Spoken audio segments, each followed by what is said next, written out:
Our next speaker is Elyakim HaEtzni. He's a former member of the Knesset.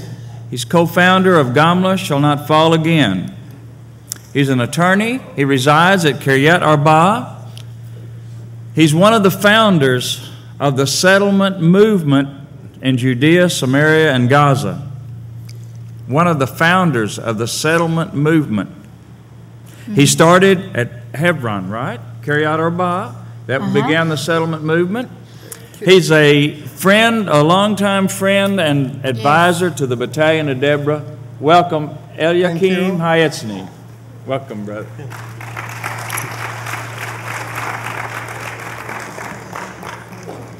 Ladies and gentlemen, dear friends, I am still under the impact of what we saw here, under the spell of what we saw here, and it is some contradiction for me to speak about what happens inside this threatened community, this threatened people, nation, state, threatened by such a Islamo-Nazi culture.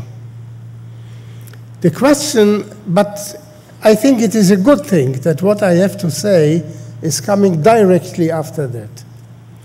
Because the question you should ask yourself, how does a community, a state, which is under such a terrible shadow, how do we defend ourselves? I don't mean how many arms do we purchase. How do we fortify ourselves psychologically against such an onslaught? The first thing I want to tell you is that what we have seen, what you have seen here now, is not shown to the Israeli public.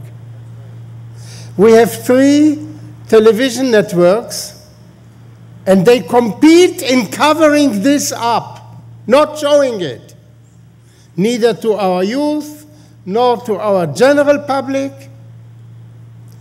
And I must say that I am so much versed in all this.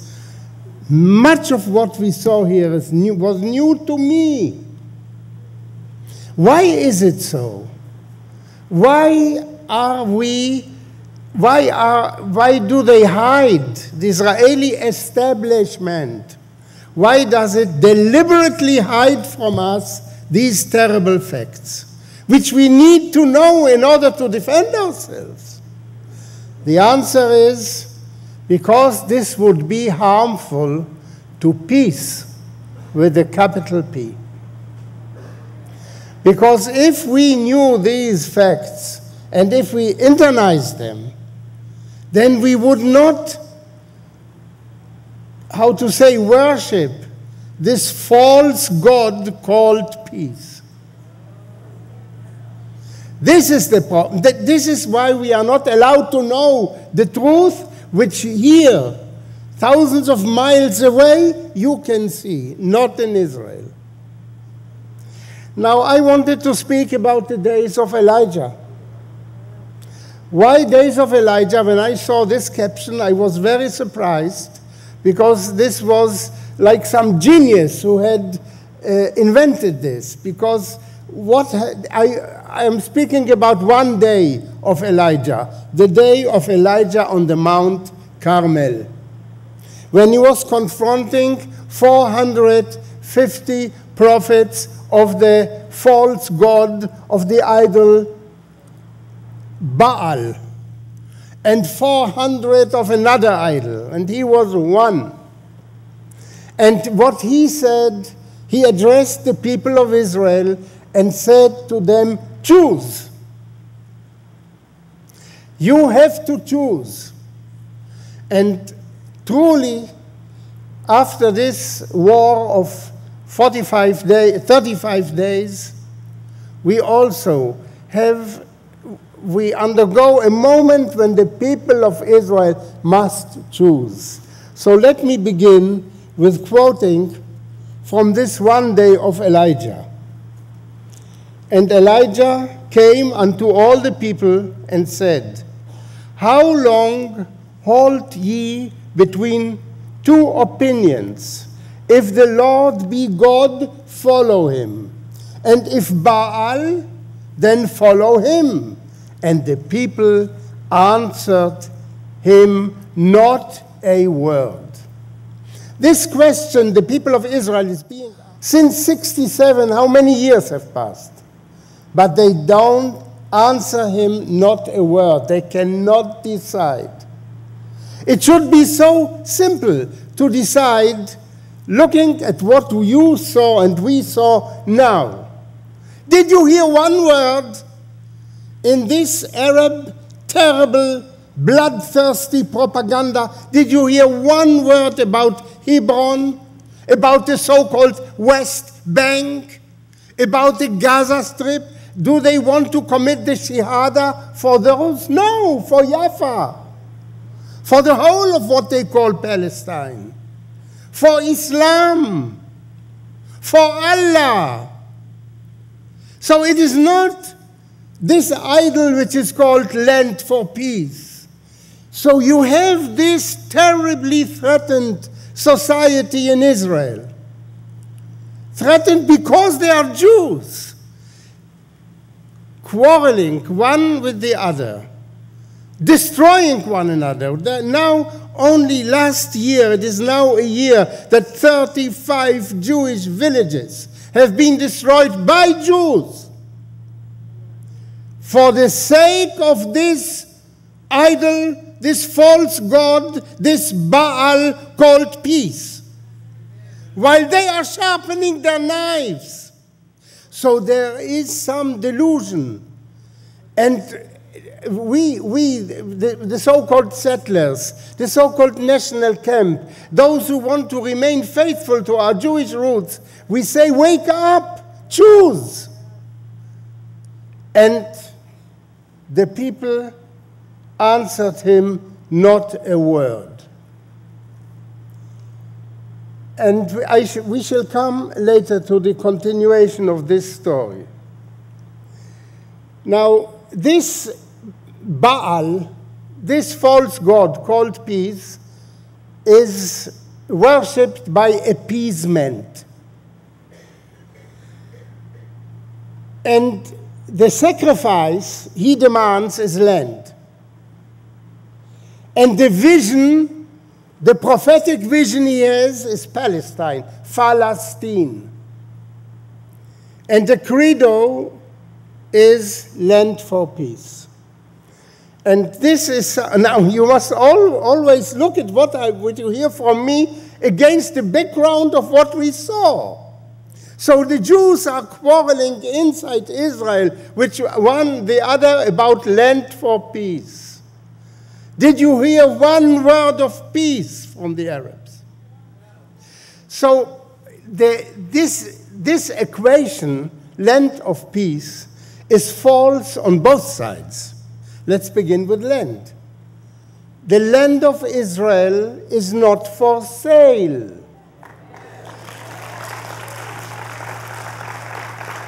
It is not in the authority, in the jurisdiction of any government or president or prime minister of Israel to give away the land of Israel for anything at all.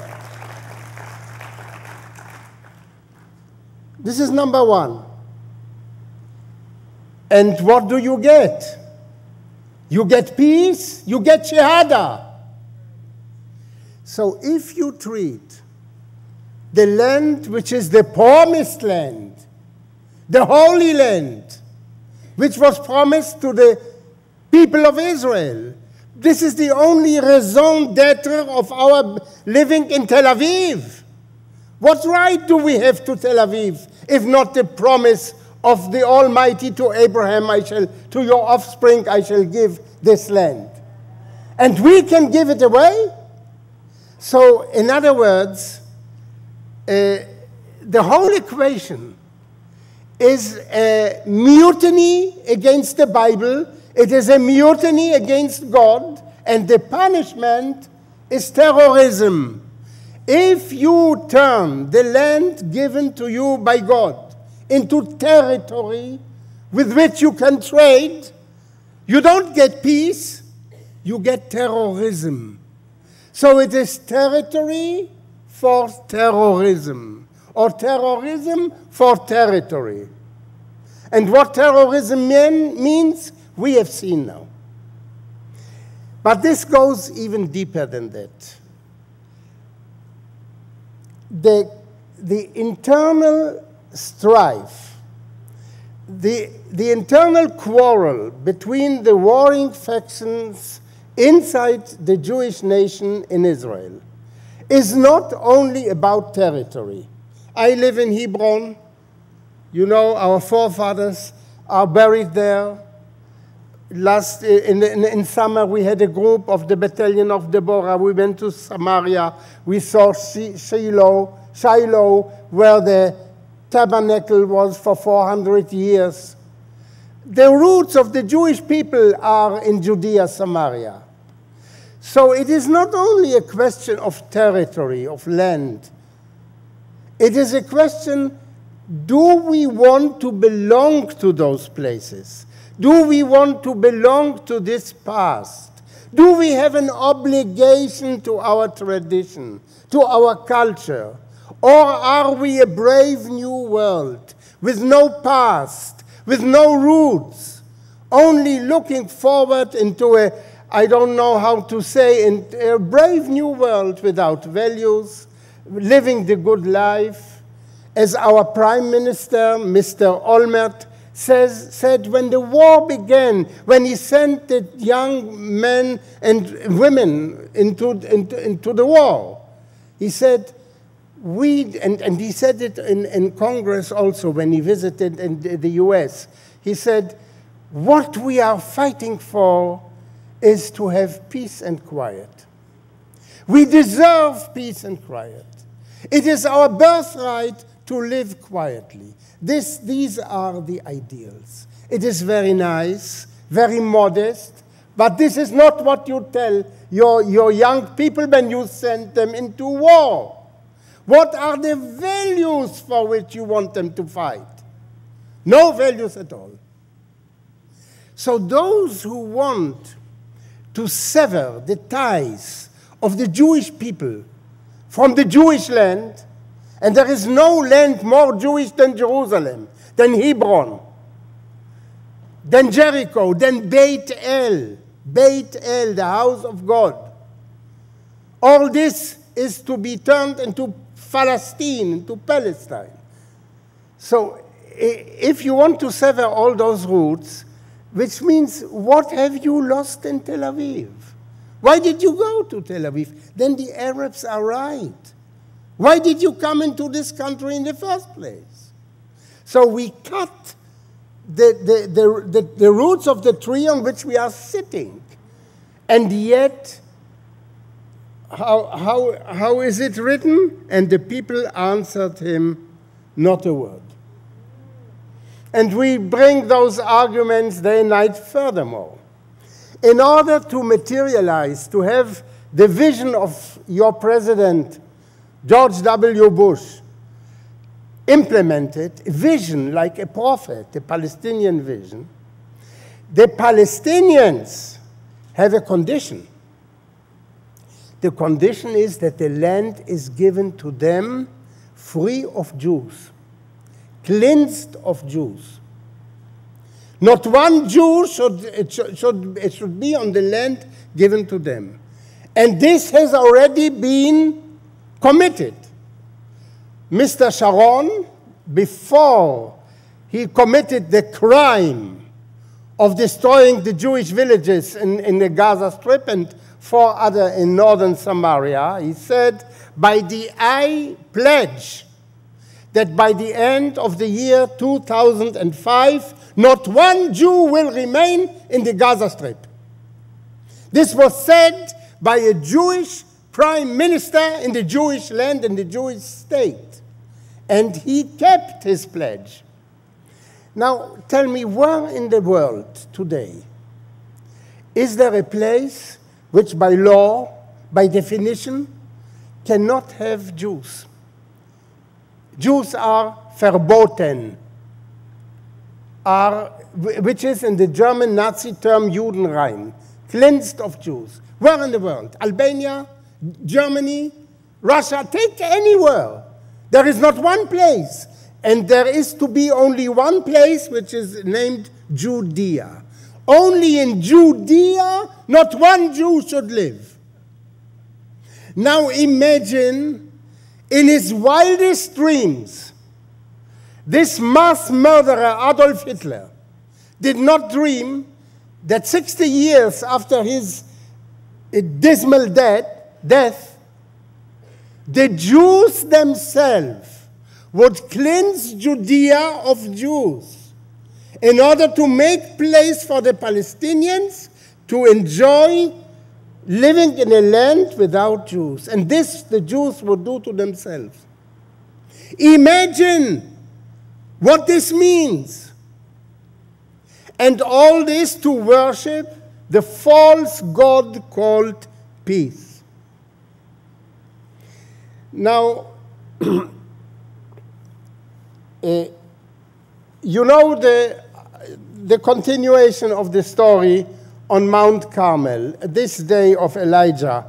And when I now read to you from this text, please, when you hear the name Baal, which is the name of this false idol, think about peace. Because for we call them the leftists in our country, peace is not a state of no war or of harmony. It is a creed. It has become a church. It has become a messianic belief.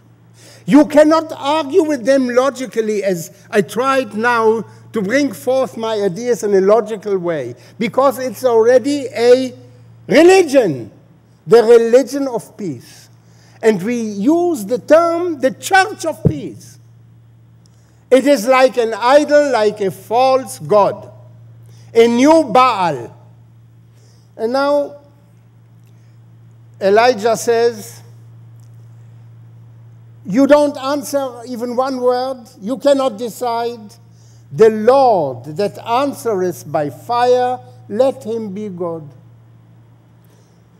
And all the people answered and said, it is well spoken. And then every side, those hundreds of prophets of the Baal, they sacrificed their bullock, and Elijah his bullock. And now I read to you. And they took the bullock, the prophets of Baal, and called on the name of Baal, on the name of peace, from morning until even until noon, saying, O Baal, hear us. And there was no voice, not any that answered.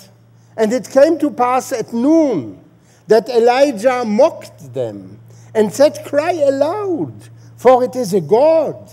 Either he is talking, or he is pursuing, or he is in a journey, or peradventure he sleepeth, and must be awakened. And they cried aloud, and cut themselves with knives and lancets, till the blood gushed out upon them. And Elijah the prophet came near and said, Lord God of Abraham, Isaac, and Israel, let it be known this day that thou art God in Israel. Hear me, O Lord, O Lord. Hear me, that this people may know that thou art the Lord God, and that thou hast turned their heart back again. Then the fire of the Lord fell and consumed the burnt sacrifice and the wood and the stones and the dust, and licked up the water that was in the trench. And when all the people saw it, they fell on their faces, and they said, the Lord, he is the God. The Lord, he is the God. The Lord, he is the God. Now, this day of Elijah on the Mount Carmel. And I liken it to what happened to us, and the fire which fell upon us was the war in Lebanon. The people cannot decide, they don't see the truth before their eyes. And now there came this ordeal by fire. And I shall explain myself. When it transpired after the Oslo agreements that peace with the Arabs is not attainable, is not achievable, and now also the worshippers of the peace church in Israel admit to this, that a piece of paper on which the word peace is written is impossible to attain, neither from Arafat nor from Abu Mazen or from any Abu in the world. They say, okay. They say, if this is so, then give us a period of quiet. If not peace, then quiet. A tacit quiet. We shall retreat unilaterally. Don't promise us anything. We don't sign a paper together with our filthy signature, because for you, any Arab who puts his signature beside our signature, this is for you also a danger for your life. So don't sign. We don't sign anything. We simply go away, and you give us peace and quiet. And this was practiced for the first time in Lebanon. In the year 2000, we simply, in the dead of night, escaped. The mighty Israeli army, and this was not so much published, ignominiously, in one night, eloped, ran away, disappeared, and left tanks and cannon and military material in masses, and betrayed also our friends, Southern Lebanese Christian Arabs, not only Christian, also Shiite units were in this Southern Lebanese army who worked together with Israel for the peace of the region, betrayed them in worship of this false god. And we had a few years quiet, peace and quiet. And if you go through the Israeli press during those years between 2000 and 2006, you will see that they say we had a genius for Prime Minister Mr. Barak, and he invented this ingenious device of running away unilaterally, one-sidedly, and it succeeded. And the tourism flourished in the Galilee, etc., etc. Yes, they kidnapped a soldier. They murdered 3 soldiers once, and they kidnapped another soldier some other time. These were incidents, but we overlooked them for the sake of peace. It went so far, they came to the fence. They put their military positions right on the last centimeter of the fence, and their yellow Hezbollah flags. And there were Israeli commanders who, in the Israeli positions, took down the flag, our national flag, in order not to aggravate them. Not to aggravate them. And this was the standard argument of the worshippers of the modern Baal, called peace, to appease them. And this exploded in their face with the Lebanese war. What we found there was a Maginot Wall. Fortifications, unbelievable. I have no time to describe it. And last year, the second step was made unilateral. We did not negotiate with the Arabs.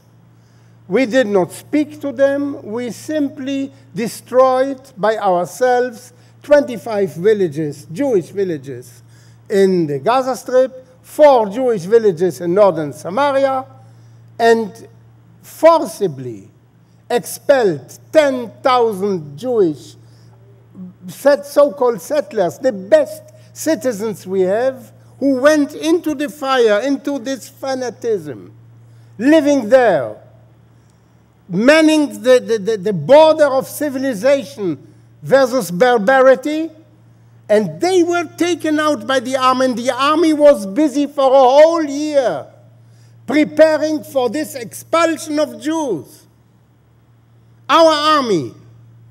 And now in Lebanon, it was the visitation and the punishment, because in Lebanon, our army was not ready. The army was ready to expel the Jews. They were not ready to fight the Arabs.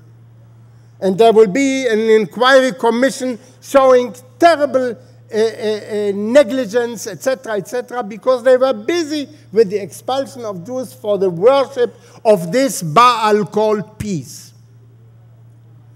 Number one. And if this is not enough, during the first days of the Lebanese war,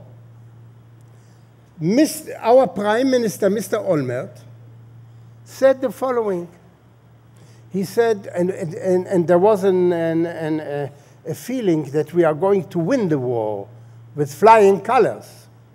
In the first days, the heady days, he said, now that we shall succeed in beating the Arabs very quickly in Lebanon, this will enable us to continue the next step of unilateral retreat in Judea, Samaria.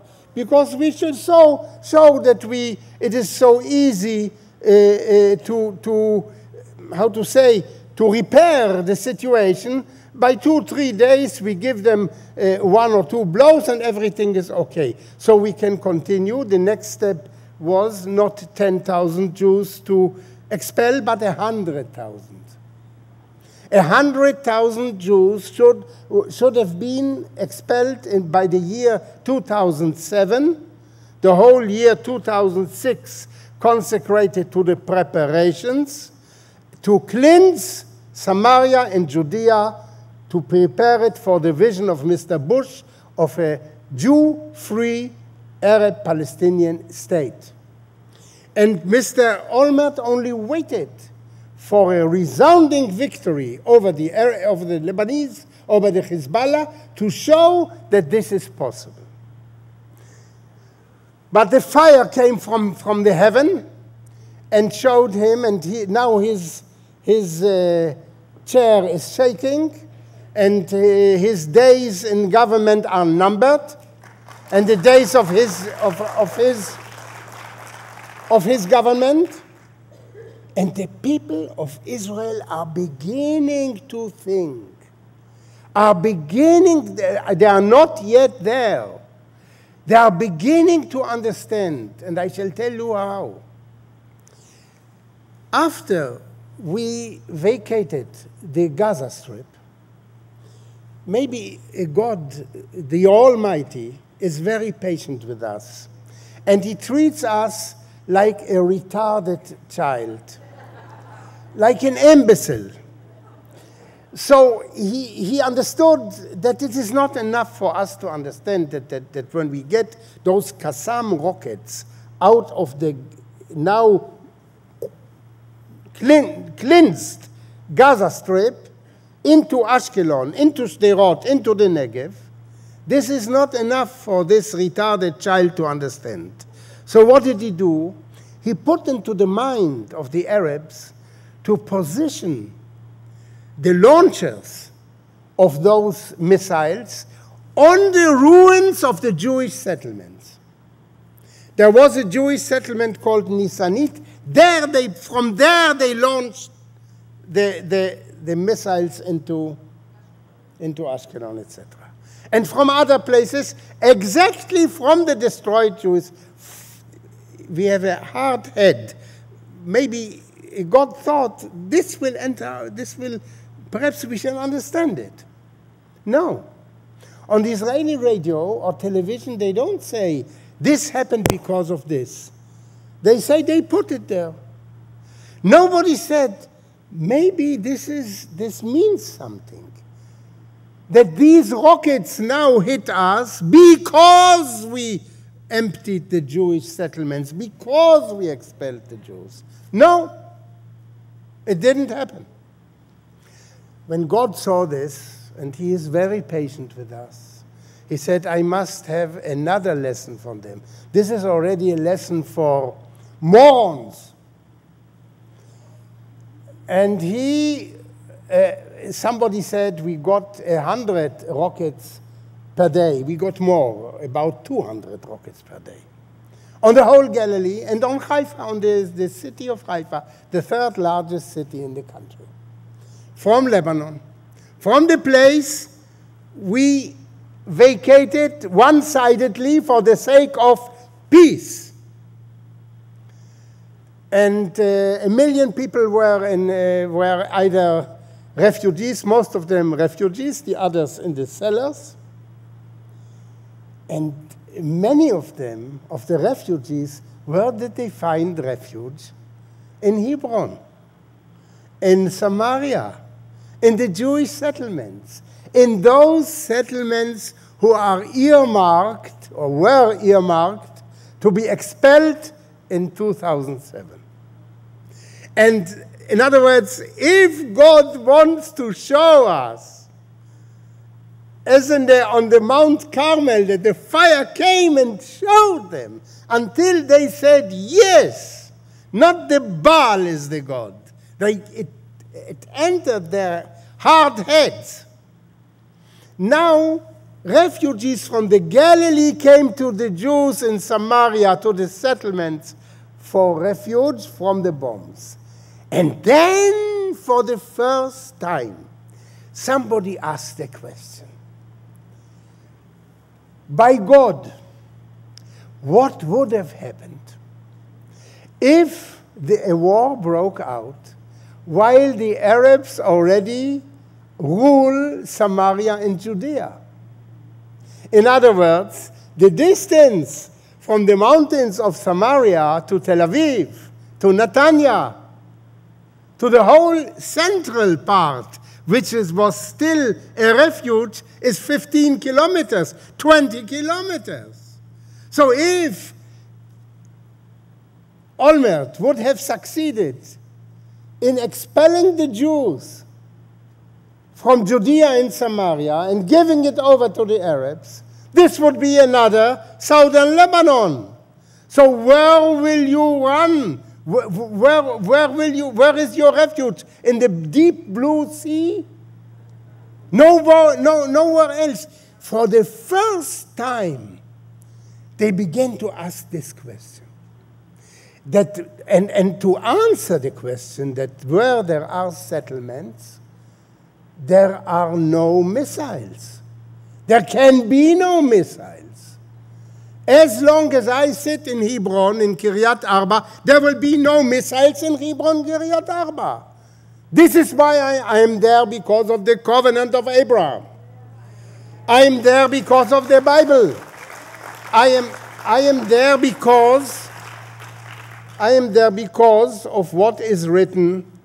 I shall read this to you in the book of Amos, and this is the so-called, the Germans call it Kulturkampf. This is the struggle, the cultural struggle inside Israel now, in the same manner as in the days of Elijah. There was a cultural struggle between the Baal, between the hedonism and the mythism of the god of fertility, the cruel heathen belief which brought them to burn their children.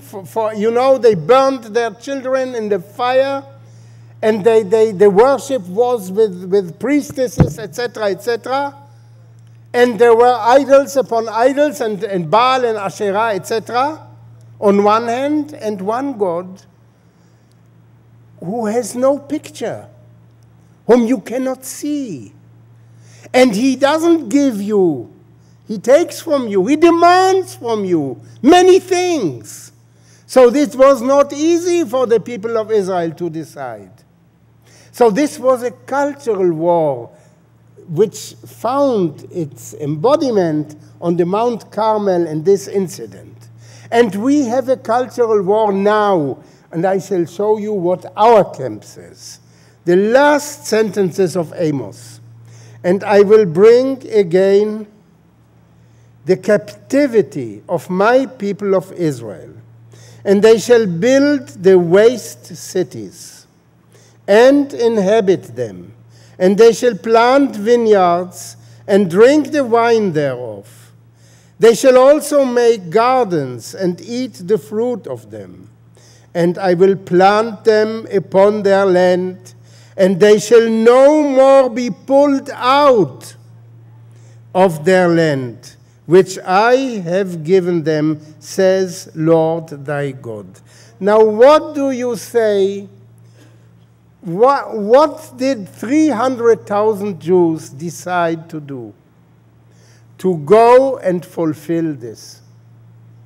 What is the thing which gives us, which uplifts us?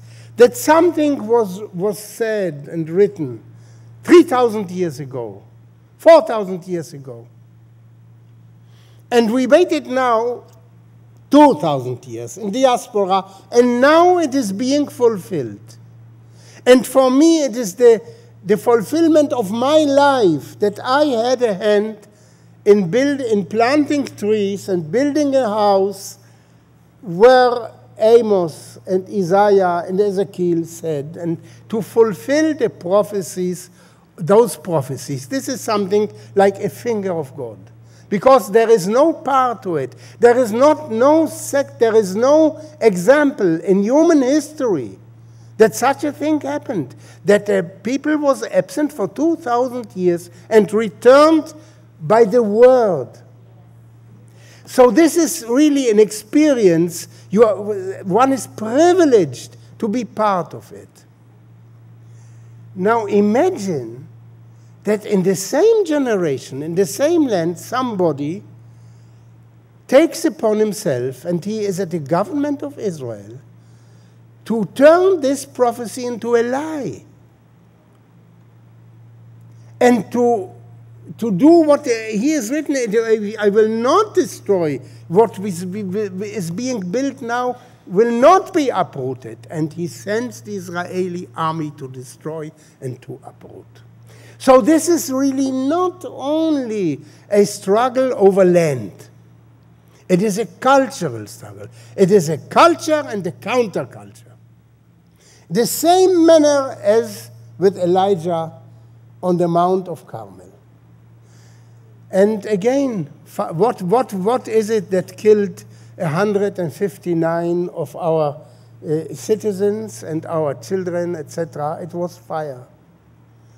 And why do we need this fire? Because we don't want to understand.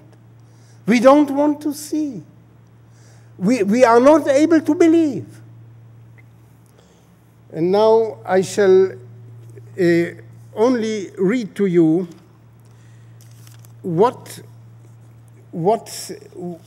witnesses say about that, and with this I shall finish. The man who was at the head of the evacuation of the Jews a year ago, the expulsion of the Jews, is a general, is a Jewish general. His name is General Gershon HaKohen. And he made a visit to a high officer who was killed in Lebanon. Now, one of our best, in one of our very chosen unit, and one of the deputy commander of this unit, one of the best soldiers we ever had. And he visited in the morning in the house to give his condolences, and he said the following. The disengagement, they call it disengagement, the expulsion a year ago from Gaza, the disengagement was a crime. And I was a part of a felony against the Jewish people. He admitted to that a few days ago. Now, the former Chief of Staff, Lieutenant General Moshe Ya'alon, he said the following: there is no doubt that the disengagement failed. What we had was a disengagement from reality and a disengagement from the truth. And he went on to say, one moment, please. The disengagement was a cardinal strategic error. It led to the victory of Hamas. The victory of Hamas, which you saw here, was a direct result of the expulsion, of the voluntary expulsion of the Jews. It provided, I continue with the former Chief of Staff, it provided a tailwind for terrorism. It nourished the Palestinian struggle for years to come.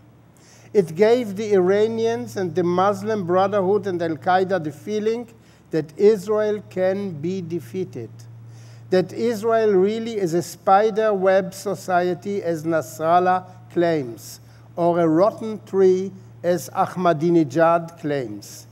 Thus, the disengagement did severe damage to Israel.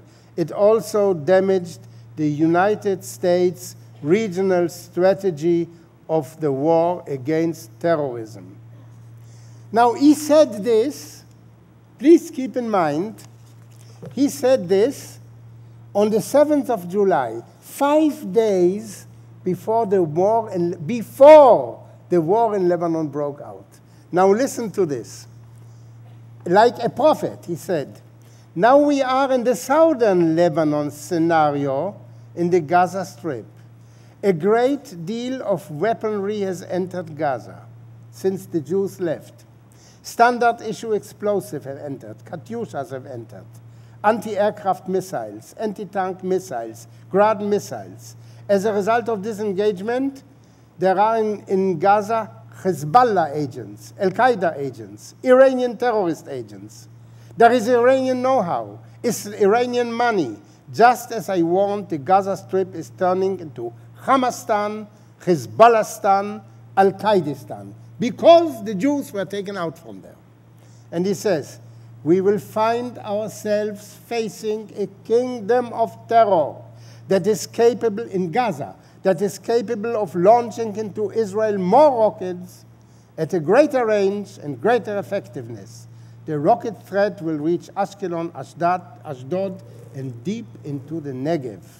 The advocates of the disengagement claim it would bring us international support, but the international credit we received was limited and temporary, and it has already run out.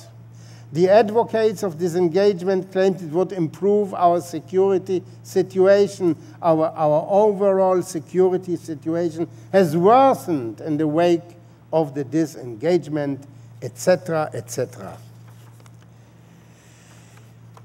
And he says, we inserted permission to fire Qassams at Sderot.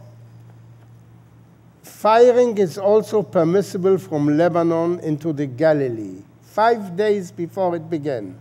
One of the reasons the majority of the Israeli public supported the disengagement was that it was blinded and dazzled and drugged, and also because the public has a true desire to be freed from the burden of the conflict and to divide the land. But we have to understand that even when we try to get the Palestinians off our back, they do not get off our back, they stab us. And whoever projects weakness in the Middle East is like a weak animal in the wild. It is attacked, it is not left alone.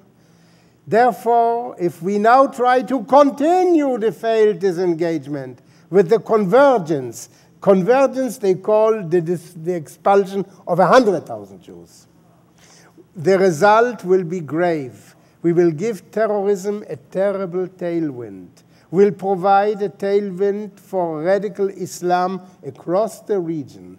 We will create a strategic threat to Jerusalem and Ben Gurion Airport, population centers on the coastal plain. The Qassams and Katyushas will no longer be Sderot's problem. They will reach the front door of Tel Aviv. Now, I want to quote what our Prime Minister said in New York a few months ago, before the war. There was a rally of Peace Now people, of his crowd, of the worshippers of the Baal peace. And he said the following, word by word: we are tired of fighting. We are tired of being brave. We are tired of winning. We are tired of defeating our enemies. This is what he said. And this is how the war, during those 35 days, this is how the war went. He didn't let the army fight. Tens of thousands, whole divisions, 4 or 5 divisions were mobilized. And when they returned now, they said, we did nothing. We did not shoot one round. They kept us waiting for 2 weeks. And in the end, in the last day, we got 4 different orders to go back and forth, back and forth. In the end, we did nothing. So the so-called victory of Hezbollah was given them gratuitously by a man who said, we do not, what I read to you, and I shall now, I think, repeat and say it in the name of all of us. We are not tired of fighting. We are not tired of being brave. We are not tired of winning. And we are not tired of defeating our enemies, which are the enemies of mankind, as you have seen it. And if there is, let us hope, and if this is a showdown, like the showdown on the Mount of Carmel, in the end, the people of Israel will understand that the Baal and the false peace, the false God peace, is not their God. And they will say, as the people of Israel on the Mount Carmel, our Lord, the God, He is the God.